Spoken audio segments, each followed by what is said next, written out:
الشيطان الرجيم بسم الله الرحمن الرحيم أفتطمعون أن يؤمنوا لكم وقد كان فريق منهم يسمعون كلام الله ثم يحرفونه من بعد ما عقلوه وهم يعلمون وإذا لقوا الذين آمنوا قالوا آمنا وإذا خلا بعضهم إلى بعض قالوا أتحدثونهم بما فتح الله عليكم ليحاجوكم به عند ربكم أفلا تعقلون أولا يعلمون أن الله يعلم ما يسرون وما يعلنون ومنهم أميون لا يعلمون الكتاب إلا أماني وإن هم إلا يظنون فويل للذين يكتبون الكتاب بأيديهم ثم يقولون هذا من عند الله ليشتروا به ثمنا قليلا فويل لهم مما كتبت أيديهم وويل لهم مما يكسبون وقالوا لن تمسنا النار إلا أياما معدودة قل أتخذتم عند الله عهدا فلن يخلف الله عهده أم تقولون على الله ما لا تعلمون بلى من كسب سيئة وأحاطت به خطيئته فأولئك أصحاب النار هم فيها خالدون والذين آمنوا وعملوا الصالحات أولئك أصحاب الجنة هم فيها خالدون. شروع اللہ کے نام سے جو بڑا مہربان نہایت رحم کرنے والا ہے. اے مسلمانوں، کیا تم توقع رکھتے ہو کہ یہ لوگ تمہارے کہنے پر ایمان لائیں گے جبکہ ان میں ایک گروہ اللہ کا کلام سنتا تھا، پھر اس کو سمجھ لینے کے بعد جانتے بوجھتے اس کے اندر تحریف کرتا، اور جب یہ لوگ ایمان والوں سے ملتے ہیں تو کہتے ہیں کہ ہم ایمان لے آئے، اور جب آپس میں ایک دوسرے سے ملتے ہیں تو کہتے ہیں کیا تم مسلمانوں کو وہ بات بتلاتے ہو جو اللہ نے تم پر کھولی ہے تاکہ مسلمان تمہارے پروردگار کے پاس اس کے ذریعے سے تمہارے خلاف دلیل پیش کر سکیں. کیا تم سمجھتے نہیں ہو؟ کیا یہ لوگ اس بات کو جانتے نہیں کہ اللہ تعالیٰ سب کچھ جانتا ہے، جو یہ چھپاتے ہیں اور جو ظاہر کرتے ہیں؟ اور ان میں کچھ ایسے ہیں جو ان پڑھ ہیں، وہ کتاب کو نہیں جانتے، البتہ جھوٹی امیدیں رکھتے ہیں اور یہ بس خیالات میں تخیلات میں پڑے رہتے ہیں. تو ان لوگوں کے لیے بڑی تباہی ہے جو اپنے ہاتھوں سے کتاب لکھتے ہیں پھر کہتے ہیں یہ اللہ کی طرف سے ہے تاکہ اس کے ذریعے معمولی ساز و سامان لے لیں، حاصل کر لیں. تو ان کے لیے بڑی تباہی ہے اس چیز کی بدولت جو ان کے ہاتھوں نے لکھا تھا، اور ان کے لیے بڑی تباہی ہے اس چیز کی بدولت جو وہ کماتے تھے. اور وہ کہتے ہیں کہ آگ ہم کو چھوئے گی نہیں، صرف چند دن آگ لاحق ہوگی. آپ کہہ دیجئے کیا تم اللہ سے اقرار لے چکے ہو تو اللہ تعالیٰ اپنے وعدے کے خلاف نہیں کرے گا، یا پھر تم اللہ پر ایسی باتیں کہتے ہو جو تم جانتے نہیں ہو. حقیقت یہ ہے کہ جو شخص بدی اختیار کرے گا اور اس کے گناہ اس کو گھیر لیں گے تو ایسے لوگ جہنمی ہیں، اس میں ہمیشہ رہیں گے. اور جو لوگ ایمان لائے اور اچھے اعمال کرتے رہے ایسے لوگ جنت والے ہیں، جنت میں وہ ہمیشہ رہیں گے. ابھی جو آیات پڑھی گئی یہ آیات یہودیوں کے تعلق سے ہے. اس سے پہلے بنی اسرائیل کا تذکرہ چل رہا تھا اور حضرت موسیٰ علیہ السلام کے زمانے میں بہت سارے جو واقعات ہوئے تھے ان کا تفصیل سے تذکرہ کیا گیا. اب یہاں سے بنی اسرائیل کی نسل سے تعلق رکھنے والے یہودی جو اللہ کے نبی صلی اللہ علیہ وسلم کے زمانے میں تھے ان کا تذکرہ کیا گیا ہے. اللہ رب العزت نے سب سے پہلے فرمایا ایمان والوں کو مخاطب کر کے افتطمعون ان یؤمنوا لکم، اے مسلمانوں کیا تم اس بات کی امید اور توقع رکھتے ہو کہ یہ تمہارے کہنے پر ایمان لائیں گے؟ مسلمان جو اللہ کے نبی صلی اللہ علیہ وسلم پر ایمان رکھتے تھے، صحابہ کرام جو اللہ کے نبی صلی اللہ علیہ وسلم پر پورا ایمان رکھتے تھے، وہ اس بات کی توقع رکھتے تھے اور امید رکھتے تھے کہ یہود ایمان لائیں گے. تو اللہ تعالیٰ نے یہ بات کہی، کیا تم اس بات کی توقع رکھتے ہو کہ یہ تمہارے کہنے پر ایمان لائیں گے؟ شاید مسلمانوں کو جو توقع تھی یہودیوں سے ایمان لانے کی، وہ شاید اس وجہ سے ہوگی کیونکہ حضرت محمد صلی اللہ علیہ وسلم کا تذکرہ اور قرآن کے بارے میں تذکرہ یہودیوں نے اپنی کتاب توریت کے اندر پڑھا تھا۔ تو مسلمان یہ سوچتے تھے کہ جب انہوں نے نبی کے بارے میں اپنی کتاب میں پڑھا توریت کے اندر، اور قرآن کے بارے میں اپنی کتاب توریت کے اندر پڑھا، تو یہ تو ضرور ایمان لائیں گے۔ تو اس لیے مسلمان توقع رکھتے تھے کہ یہ لوگ ایمان لائیں گے۔ تو اللہ تعالیٰ نے اس توقع کو کہا کہ یہ توقع نہ کریے، یہ لوگ ایمان نہیں لائیں گے۔ ہمیشہ سے بنی اسرائیل اور پھر ان کے بعد کی نسل یہودی سرکش ثابت ہوئی ہے۔ تو اللہ تعالیٰ نے جو مسلمان امید رکھتے تھے اس کے بارے میں کہا کہ یہ توقع نہ رکھیے۔ کیا تم توقع رکھتے ہو اے مسلمانوں کہ یہ تمہارے کہنے پر ایمان لائیں گے؟ جبکہ ان میں سے ایک گروہ ایسا بھی گزرا ہے جو گروہ اللہ تعالیٰ کی بات کو سنتا تھا، پھر سمجھ لینے کے بعد جانتے بوجھتے اس کے اندر تحریف کر دیتا۔ یہ گروہ حضرت موسیٰ علیہ السلام پر جو توریت اتری تھی، اور پھر حضرت موسیٰ علیہ السلام کے بعد جیسا کہ آپ سب کو معلوم ہوگا کہ توریت کے اندر تحریف ہوئی، توریت کے اندر تحریف ہوئی اور اس کے اندر تبدیلی کر دی گئی، اور آسمانی جو کتابیں تھی، انجیل ہے، اسی طرح توریت ہے، زبور ہے، ان سب کے اندر تحریفات ہوئی ہیں، اور یہودیوں نے توریت کے اندر تحریف کی۔ انہی لوگوں کی طرف اشارہ ہے اس آیت کے اندر جنہوں نے تحریف کی۔ تحریف دو طرح سے انہوں نے کی، معنوی تحریف بھی کی اور لفظی تحریف بھی کی۔ لفظی تحریف یہ کہ اللہ تعالیٰ نے توریت میں جو الفاظ استعمال کیے تھے ان الفاظ کو ہٹا کر کے اپنی طرف سے بدل دیا، اپنی طرف سے اس میں الفاظ شامل کر لیے۔ اور دوسری چیز جو مفہوم ہوتی تھی، آیت کا مفہوم جو ہوتا تھا یا جو اس سے نکل رہا ہوتا مسئلہ حکم، اس میں غلط سلط اپنی طرف سے بتاتے تھے اور اس کا صحیح مفہوم نہیں بتاتے تھے۔ تو معنوی تحریف بھی کرتے تھے اور لفظی تحریف بھی کرتے تھے، اور انہوں نے توریت کے اندر یہ تحریف کی۔ تو اللہ تعالیٰ نے یہ بات کہی کہ تم ان سے توقع رکھتے ہو کہ یہ ایمان لائیں گے، حالانکہ انہی کی نسل، انہی کی گروہ، انہی کا گروہ ایسا بھی گزرا ہے جو اللہ کے کلام کو سنتے تھے براہ راست اللہ تعالیٰ سے بھی اور اپنے وقت کے نبی سے، اور پھر سمجھ لینے کے بعد کہ یہ اللہ کا حکم ہے، جانتے بوجھتے اس کے اندر تحریف کرتے تھے۔ اللہ تعالیٰ نے یہاں پر وہم یعلمون کا لفظ استعمال کیا ہے، جس سے اشارہ یہ ہے کہ ان احکامات کو سمجھ لیا، سمجھ لینے کے بعد جان کر کہ یہ ہم جو کر رہے ہیں غلط کر رہے ہیں، اس کے باوجود تحریف کرتے تھے، جانتے بوجھتے اس کے اندر تحریف کرتے تھے لفظی اور معنوی، اور سمجھتے تھے کہ ہم غلط کر رہے ہیں، لیکن ہر دھرمی سرکشی اور دنیوی مال و متاع حاصل کرنے کے لیے عوام الناس کو یہود غلط سلط مسائل بتاتے اور ان کی مرضی اور چاہت کے مطابق مسئلہ بتا دیتے اور پھر ان سے پیسے لے لیتے تھے۔ ان سے کیا کہتے ہیں، بہت زیادہ ان کو مال اور دولت حاصل ہو جاتی تھی، تو انہوں نے دنیا کمانے کے لیے اللہ تعالیٰ کی کتاب کی بھی پرواہ نہیں کی۔ تو اس آیت میں اسی چیز کی طرف اشارہ کیا گیا ہے۔ اس کے بعد اللہ تعالیٰ نے دوسری آیت میں فرمایا وَإِذَا لَقُوا الَّذِينَ آمَنُوا قَالُوا آمَنَّا، اور جب یہ لوگ ایمان والوں سے ملتے ہیں، یہود میں منافقین بھی تھے، اور منافقین جو ہے اکثر یہودی ہی میں سے تھے، تو منافقین جب ایمان والوں سے ملتے یعنی یہود منافقین، وَإِذَا لَقُوا الَّذِينَ آمَنُوا قَالُوا آمَنَّا، اور جب یہ یہود منافقین ایمان والوں سے ملتے ہیں تو ایمان والوں سے ملتے ہیں تو فوراً کہتے ہیں آمنا، ہم ایمان لے آئے، یعنی دل میں نفاق ہے یہودیوں کے، اور وہ اللہ کے نبی صلی اللہ علیہ وسلم پر پورا ایمان نہیں رکھتے تھے، لیکن ایمان والوں کے پاس جب جاتے اور ملتے تو فوراً اپنی زبان سے ایمان کا اظہار کرتے تاکہ ایمان والوں کو بالکل بھی شک نہ ہو کہ یہ نفاق والے ہیں، منافق ہیں، صحیح طور پر ایمان نہیں لائیں گے۔ اس شبے کو دور کرنے کے لیے فوراً اپنے ایمان کا اظہار کرتے، اور یہ ایمان زبان سے ہوتا تھا، دل میں کچھ اور ہوتا تھا۔ وَإِذَا خَلَا بَعْضُهُمْ إِلَىٰ بَعْضٍ، ایمان والوں کے پاس آئے تو ایمان کا اظہار کیا، اور جب آپس میں یہودیوں کے پاس جاتے تھے، یہودیوں کے پاس، تو پھر کہتے کہ ہم تو تمہارے ساتھ ہیں، یہودیوں کے پاس جاتے تو ان کا ساتھ دیتے۔ تو جو یہودی تھے ان کے بارے میں کہا گیا کہ وہ کہتے أَتُحَدِّثُونَهُم بِمَا فَتَحَ اللَّهُ عَلَيْكُمْ، کیا تم مسلمانوں کو وہ بات بتلا دیتے ہو جو اللہ نے تم پر کھولی ہے،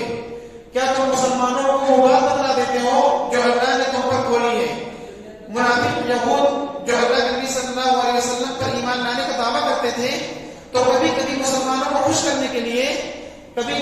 مسلمانوں کو خوش کرنے کے لیے مسلمانوں سے یہ کہہ دیتے تھے کہ توریت کے اندر بھی اللہ کے نبی کی بشارت تھی، توریت کے اندر اللہ کے نبی صلی اللہ علیہ وسلم کے بارے میں بتایا گیا تھا، اور اس آخری کتاب قرآن مجید کے بارے میں بتایا گیا تھا، اور آپ صلی اللہ علیہ وسلم آخری نبی ہوں گے اس کے بارے میں بتایا گیا تھا۔ تو کبھی کبھی مسلمانوں کو خوش کرنے کے لیے یہودی اس طرح سے کہہ دیتے تھے جو منافق تھے،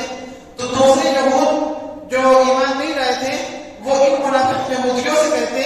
اتحدثونہم بما فتح اللہ علیکم، کیا تم مسلمانوں کو وہ بات بتلا دیتے ہو جو اللہ نے تم پر کھولی ہے، اللہ نے وہ بات تم پر توریت میں کھولی ہے، اور توریت میں بتائی ہے کہ آخری نبی محمد عربی ہوں گے اور آخری کتاب جو ان پر نازل ہوگی وہ قرآن مجید ہوگی۔ تو یہ بات اللہ تعالیٰ نے توریت کے اندر بتائی تھی، تو کہا کہ ان باتوں کو تم مسلمانوں کو بتا دیتے ہو، اور جب یہ بات بتا دو گے لِيُحَاجُّوكُم بِهِ عِندَ رَبِّكُمْ، تو پھر وہ تمہارے پروردگار کے پاس تمہارے خلاف دلیل پیش کریں گے، تمہارے پروردگار کے پاس تمہارے خلاف دلیل پیش کریں گے۔ دلیل یہ ہوگی کہ ان کی کتابوں میں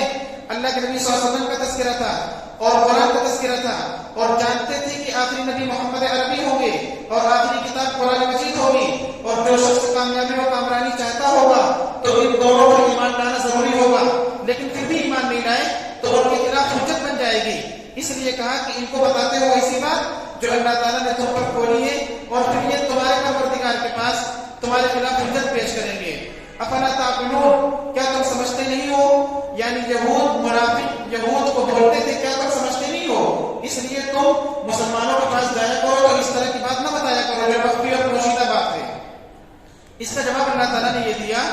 اولا یعلمون ان اللہ یعلم ما یسرون وما یعلنون، کیا یہ لوگ جانتے نہیں، یعنی جو لوگ منع کرتے ہیں کہ مسلمانوں کے پاس جایا کرو تو ان سے ایسی بات نہ بتایا کرو جو اللہ نے توریت میں تم کو کبھی بتائی ہو۔ تو ان کے بارے میں اللہ تعالیٰ نے کہا کیا یہ لوگ جانتے نہیں کہ اللہ سب جانتا ہے، جو وہ چھپاتے ہیں اور جو وہ ظاہر کرتے ہیں۔ اللہ تعالیٰ کے علم میں تو سب کچھ ہے، اب یہ کیا چیز چھپاتے تھے اللہ تعالیٰ تو جانتا تھا کہ آخری نبی محمد عربی ہوں گے، آخری کتاب قرآن مجید ہوگی، تو اس چیز کو چھپانے کی کوشش کرتے تھے۔ تو اللہ تعالیٰ نے فرمایا کہ جو کچھ یہ چھپاتے ہیں اور جو کچھ ظاہر کرتے ہیں سب کچھ اللہ تعالیٰ جانتا ہے۔ ہمارے لیے جب کوئی چیز چھپی ہوتی ہے تو وہ نظر نہیں آتی، اور جب کوئی چیز ظاہر ہوتی ہے تو اس کو ہم دیکھ لیتے ہیں، لیکن اللہ تعالیٰ کے لیے چھپی ہوئی چیز اور ظاہر چیز یکساں ہے، چھپی ہوئی چیز اور ظاہر چیز یکساں ہے۔ اگر کوئی چیز پردے کے پیچھے ہے تب بھی اللہ تعالیٰ کے لیے ویسی ہے، کوئی چیز ظاہر ہے تب بھی اللہ تعالیٰ کے لیے ویسی ہے۔ اس لیے قرآن کریم میں کہا گیا وَأَسِرُّوا قَوْلَكُمْ أَوِ اجْهَرُوا بِهِ، تم چاہے آہستہ بات کرو یا بلند آواز سے بات کرو، اللہ تعالیٰ تو دلوں کے اندر پیدا ہونے والے خیالات تک سے واقف ہے۔ انسان چٹکی سے بات کرتا ہے تو بہت سارے لوگ سن نہیں پاتے، زور سے بات کرتا ہے تو سن لیتے ہیں۔ اللہ تعالیٰ نے کہا چاہے آہستہ بات کرو یا زور سے بات کرو، دل میں تمہارے جو خیال پیدا ہوتا ہے اس کو ہم جانتے ہیں۔ تو اللہ تعالیٰ سے کوئی چیز مخفی نہیں ہے۔ تو یہاں پر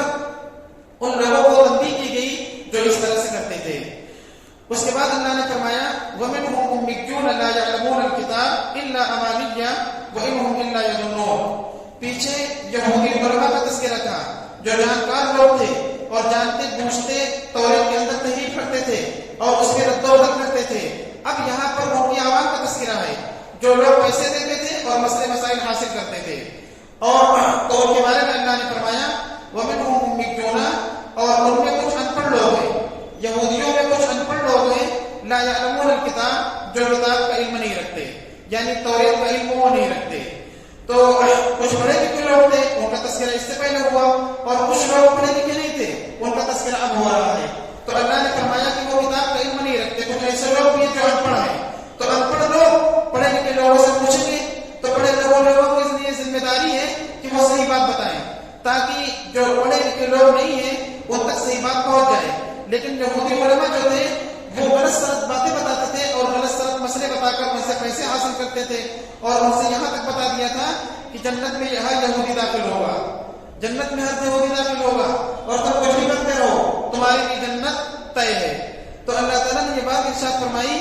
کہ ان میں کچھ ایسے ان پڑھ ہیں جو کتاب کا علم نہیں رکھتے،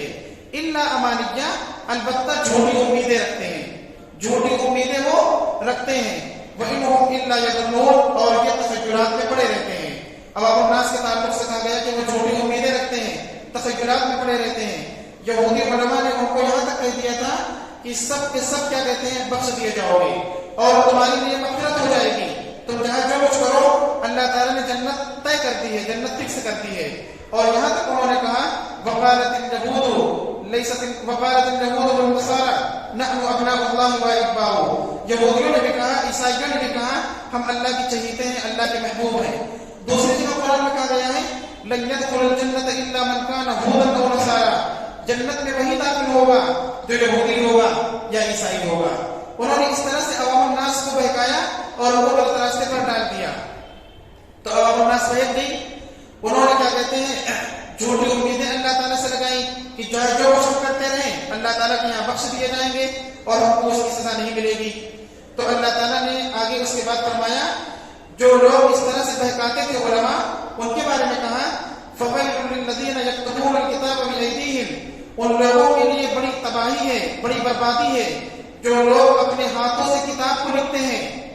یعنی یہود۔ اللہ تعالیٰ کی طرف سے تورات آئی ہے، اس میں رد و بدل کر کے اپنی طرف سے لکھتے ہیں، تو وہاں جو اپنے ہاتھوں سے کتاب لکھتے ہیں یعنی اس میں اپنی طرف سے بڑھا دیتے ہیں۔ ثم یقولون، پھر وہ لوگ عوام الناس سے کہتے ہیں ھذا من عند اللہ، یہ اللہ کی طرف سے ہے۔ اپنی طرف سے لکھتے تھے اور اپنی طرف سے لکھ کر کے کہتے اللہ تعالیٰ نے کہا ہے۔ یہ کتنی بڑی ہردرمی تھی، کتنی بڑی سرکشی تھی کہ اپنی طرف سے مسائل لکھتے، اپنی طرف سے رد و بدل کرتے اور اس کو اللہ کی طرف منسوب کر دیتے کہ اللہ تعالیٰ نے یہ بات کہی ہے، اور پھر کہہ دیتے اور عوام الناس کے مزاج اور ان کی خواہش کے مطابق فتویٰ دیتے لیشتروا بہ ثمنا قلیلا، تاکہ اس کے ذریعے سے تھوڑا ساز و سامان حاصل کر لیں، تاکہ اس کے ذریعے تھوڑی قیمت حاصل کر لیں، یعنی ان کو تھوڑا موقع مل جاتا تھا، پیسے مل جاتے تھے اور ان کو مال و دولت حاصل ہو جاتی تھی، اس لیے وہ ایسا کرتے تھے۔ ثمن قلیل کہا گیا، اس کا مطلب یہ نہیں ہے کہ اگر وہ زیادہ حاصل کرتے تو ٹھیک تھا، تھوڑا حاصل کریں۔ دنیا جو ہے تھوڑی ہی ہے، چاہے انسان کو کوئی بھی نہ مل جائے وہ ثمن قلیل ہی ہے، تھوڑی ہی ہے، اور اللہ تعالیٰ نے جو احکامات دیے تھے وہ بہت بڑی ہیں۔ اس کے بعد اللہ نے فرمایا دوبارہ ان کو بد دعا دی فَوَيْلٌ لَّهُم مِّمَّا كَتَبَتْ أَيْدِيهِمْ، تو ان کے لیے بڑی تباہی ہے اس چیز کی وجہ سے جو ان کے ہاتھوں نے لکھا تھا، ان کے ہاتھوں نے جو لکھ دیا تھا تورات میں اپنی طرف سے، اس پر اللہ تعالیٰ نے ان کے لیے تباہی مقدر کر دی۔ وَوَيْلٌ لَّهُم مِّمَّا يَكْسِبُونَ، اور ان کے لیے بڑی تباہی ہے اس چیز کی بدولت جو وہ کماتے تھے، پیسہ کماتے تھے، وہ مسئلے مسائل بتاتے تھے غلط سلط عوام کی چاہت کے مطابق، پھر اس کے بعد مال و دولت حاصل کرتے تھے، تو اللہ تعالیٰ نے کہا جو کچھ وہ کماتے تھے اس کی وجہ سے ان کے لیے تباہی ہو اور بربادی ہو۔ اور انہوں نے اس کے باوجود یہ بھی کہا وَقَالُوا لَن تَمَسَّنَا النَّارُ إِلَّا أَيَّامًا مَّعْدُودَةً، اور وہ کہتے ہیں جہنم کی آگ ہم کو نہیں چھوئے گی، جہنم کی آگ ہم کو نہیں چھوئے گی، البتہ چند دن کے لیے ہو سکتا ہے جہنم میں چلے جائیں لیکن جہنم کی آگ ہم کو نہیں چھوئے گی۔ کیا مطلب ہے اس کا؟ اس کا مطلب یہ ہے کہ یہود اللہ کے نبی صلی اللہ علیہ وسلم پر ایمان لانے سے انکار کرتے اور آپ صلی اللہ علیہ وسلم کی بشارت کو چھپاتے، قرآن کے بارے میں چھپاتے، اور اللہ کے نبی صلی اللہ علیہ وسلم کو ماننے کے لیے تیار نہیں تھے۔ تو حضرت موسیٰ پر تو ان کا ایمان تھا، حضرت موسیٰ علیہ السلام پر ایمان، حضرت سلیمان علیہ السلام پر ایمان، حضرت داؤد، ان تمام پر ایمان، اللہ کے نبی صلی اللہ علیہ وسلم پر ایمان نہیں۔ تو یہ سوچتے تھے کہ ہم تو ایمان تو رکھتے ہی ہیں، اور ایمان ہم رکھتے ہیں، البتہ ہم سے جو کچھ کوتاہی اور کمی ہے تو اللہ کے نبی پر ایمان نہ لانے کی وجہ سے، تو اگر ہم جہنم میں گئے تو چند دن کے لیے جائیں گے، لیکن جو موسیٰ پر ایمان رکھ رہے ہیں، ان کی کتاب پر ایمان رکھ رہے ہیں، اس لیے جائیں گے تو چند دن کے لیے ہی جائیں گے، پھر جہنم سے نکال دیے جائیں گے، پھر جہنم سے کیا ہے نکال دیے جائیں گے۔ حالانکہ اللہ تعالیٰ نے یہ بات ثابت فرما دی ہے کہ سارے انبیاء کرام پر ایمان لانا ضروری ہے، سارے انبیاء کرام پر ایمان لانا ضروری ہے، جتنے انبیاء کرام آئے۔ اگر کوئی ایک نبی کو بھی نہ مانے کافر ہے، اگر کوئی شخص ساری کتابوں کو مانے لیکن کہے کہ یہ کتاب کو ہم نہیں مانتے تو وہ کافر ہے، ایمان نہیں ہوگا۔ اگر کوئی شخص قرآن کی شروع سے لے کر آخر تک سب آیتوں کو مانے، ایک آیت کے بارے میں کہے کہ اس کو میں نہیں مانتا تو کفر لازم آئے گا۔ تو انہوں نے حضرت موسیٰ کو تو مانا لیکن نبی کو نہیں مانا، جب نبی کو نہیں مانا تو ایمان کہاں ہوگا؟ اس لیے کامل ایمان جو شرط ہے کامیابی کے لیے وہ یہودیوں کے اندر پائی نہیں گئی، اس لیے اللہ تعالیٰ نے ان کو ڈانٹا ہے اور کہا اتخذتم من اللہ عہدا، کیا تم اللہ تعالیٰ سے کوئی اقرار لے چکے ہو؟ اللہ تعالیٰ سے تم نے کوئی عہد لے لیا ہے کہ تو اللہ تعالیٰ اپنے عہد کے خلاف نہیں کرے گا، یعنی اللہ تعالیٰ سے تم نے عہد لے لیا ہے کہ ہم موسیٰ کو تو مانتے ہیں، نبی کو مانے یا نہ مانے ہم کو تو کیا کہتے ہیں جہنم نہیں ملے گی، ہم کو کیا کہتے ہیں جہنم میں داخل نہیں کیا جائے گا، تو کیا اللہ تعالیٰ سے اس کے بارے میں عہد لے لیا ہے کہ اللہ تعالیٰ جنت میں داخل کریں گے، جہنم میں داخل نہیں کریں گے؟ یا پھر اللہ تعالیٰ پر کوئی ایسی بات کہتے ہو جو لوگ جانتے نہیں ہو؟ تو حقیقت یہی تھی کہ وہ ایسی باتیں کہتے تھے جو وہ جانتے نہیں تھے۔ اس کے بعد اللہ تعالیٰ نے صاف فرمایا بلا من کسب سیئۃ واحاطت بہ خطیئۃہ، جس نے کوئی بدی کی، جو کوئی بدی اختیار کرے گا، برا کام کرے گا اور اس کے گناہ نے اس کو گھیر لیا اور اس کا گناہ اس کو گھیر لے گا۔ اس سے مراد صرف گناہ نہیں ہے کہ صرف گناہ کرے گا، اس میں اصل کفر کی طرف اشارہ ہے، کسی نبی کو ماننا اور کسی کو نہ ماننا۔ اگر کوئی ایسا کرے گا اور پھر گناہ کرے گا، معاصی پر معاصی کرے گا، تو ایمان کامل نہیں ہے۔ اسی لیے ان لوگوں کے بارے میں کہا گیا فاولئک اصحاب النار، تو ایسے لوگ دوزخ میں جائیں گے۔ ورنہ اگر کوئی شخص ایمان والا ہے، اگر کوئی شخص مومن ہے لیکن اس سے گناہ وغیرہ بہت زیادہ ہوئے ہیں اور توبہ کیے بغیر نہ گیا، تو اللہ تعالیٰ کی مرضی ہے، چاہے تو اللہ تعالیٰ معاف کرے چاہے تو سزا دے۔ تو یہاں پر ان کے بارے میں کہا گیا کہ جہنمی، تو اس سے پتہ چلتا ہے کہ عام گناہ کے بارے میں یہ نہیں ہے، یہ گناہ کفر کے بارے میں ہے، کسی نبی کے انکار کے سلسلے میں ہے۔ جیسے کہ انہوں نے ایک نبی کو مانا، دوسرے نبی کو نہیں مانا، حضرت موسیٰ کو مانا، عیسیٰ کو نہیں مانا، یا اللہ کے نبی صلی اللہ علیہ وسلم کو نہیں مانا، یا آخری کتاب قرآن مجید کو نہیں مانتے۔ تو اگر ایسا کوئی نہیں مانتا تو اس کے بارے میں کہا گیا فاولئک اصحاب النار، تو ایسے لوگ جہنم والے ہیں، ہم فیہا خالدون، اس میں وہ ہمیشہ رہیں گے۔ البتہ جو ایمان لائے اور ساری کتابوں پر ایمان لائے، سارے پیغمبروں پر ایمان لائے، تو پھر ایسے لوگوں کو اللہ تعالیٰ جنت عطا فرمائیں گے۔ اس میں یہودیوں کو ترغیب دی گئی، ہمت دلائی گئی اور امید دلائی گئی کہ تم جس طرح سے موسیٰ کو مانتے ہو، آخری نبی کو بھی مانو، تمہاری نجات کا ذریعہ ہے۔ اگر تم نہیں مانتے ہو تو موسیٰ پر ایمان لانا صرف کافی نہیں ہوگا اور نجات کا ذریعہ بھی نہیں ہوگا۔ اس لیے اللہ نے فرمایا والذین آمنوا، اور جو لوگ ایمان لے آئے، وعملوا الصالحات، اور اچھے اعمال کرتے رہے، تو ایسے لوگ جنتی ہیں۔ اولئک اصحاب الجنہ، ایسے لوگ جنت میں جائیں گے، ہم فیہا خالدون، جنت میں وہ ہمیشہ رہیں گے۔ اللہ تبارک و تعالی ہم سب کو کہنے اور سننے سے زیادہ عمل کی توفیق عطا فرمائے۔ وآخر دعوانا الحمد للہ رب العالمین۔